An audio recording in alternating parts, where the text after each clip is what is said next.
Guys, what is going on? Another man has been caught with a bag full of dismembered body parts, and this time is in Nairobi, Kenya, in the early hours of the 21st of January 2025. Around 5 a.m., a 29-year-old man by the name of John Kayama was spotted by the police with a school bag walking aimlessly as though he was going somewhere.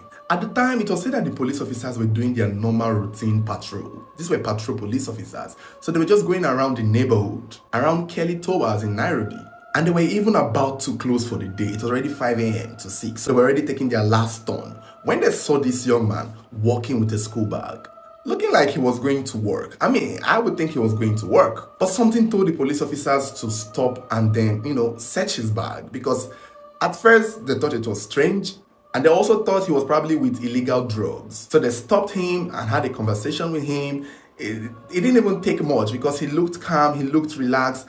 In fact, funny enough, some sources said that the moment the police stopped him and tried to approach him, he held his bag so tight as though they wanted to steal it from him. And I think that was what gave the police the sign to search it, because they were thinking he was transporting illegal drugs, cocaine, weed or something. And to their surprise, when they opened the bag, they saw dismembered human body parts that seemed to belong to a female. John, they said, did not look scared at all. He didn't even look remorseful. He just looked like, okay, you caught me, it's fine. And they asked him, what's up, who is this, and why did you do it?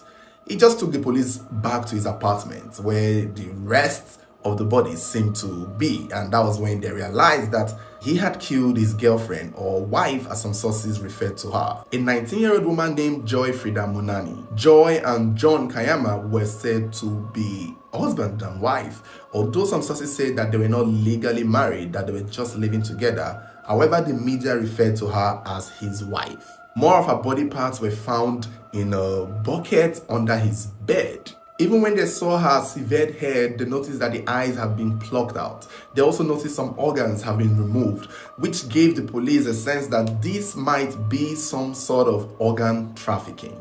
The only problem is, up until now, up until the moment of making this video, we still don't know why John killed Joy. We still don't know why he killed his wife. They said he doesn't talk much. They said he's so humble, he's so calm, he's so quiet. And he's also good looking. If this is his face, then he's a fine, good looking man. A lot of people are surprised that he could do it. Even the girl's family knew him. And they claimed that John and Joy were childhood friends, that they've been friends since they were little. And they don't even know where this came from. They understand that maybe couples can fight, but to go to the extent of killing and then dismembering your wife into pieces, that is the part that they just got lost altogether. Some of their neighbors claim that they heard them fighting, that they heard them arguing, and that could have been around the time he most likely killed her. We still don't know the reason for the fight. He has actually been taken to court and has been charged. We don't know anything else because he's not giving much. He has admitted to the crime. He has been caught and he's just there. He's not saying anything. The Kenyan media is referring to this as the bag of horror. And the police are suspecting that it's either he's mentally unstable or he belongs to a cult. Because, one, they don't know why he did it. And they don't know where he was taking the body to. And just like we saw in Nigeria, in Abuja, this was also some sort of a clean cut. Almost as though, especially the fact that some of our parts, the eyes and some other parts of the body were missing, it seemed as though that there was a purpose for this, reason why he did this. Not really a good reason per se, more like a reason for it, other than going to dispose it or going to hide it. It looks like he was going to take this somewhere to do something with. More like a bad reason for it. The police are still investigating. They are trying to locate the other missing parts of her body. It has been arranged and has been taken to the mortuary. I think that it's important they find the other missing part, especially if he had given it to someone, or if he had sold it to someone, or if he had cooked it and eaten it. When I first heard the story, my first thought was, okay, he was caught with a plastic bag because that's where they usually carry these things.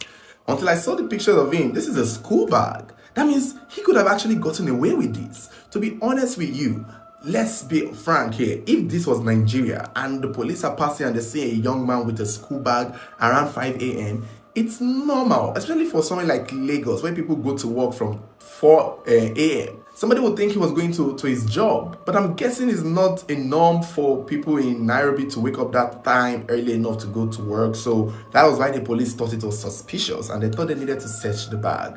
And when they did, it all blew up. I just feel like there's more to it. I just feel so. I don't think he's mentally unstable. This is what they do. They act differently when they are caught. So let's just see how the story goes. We'll just keep a tab on it and see where it leads.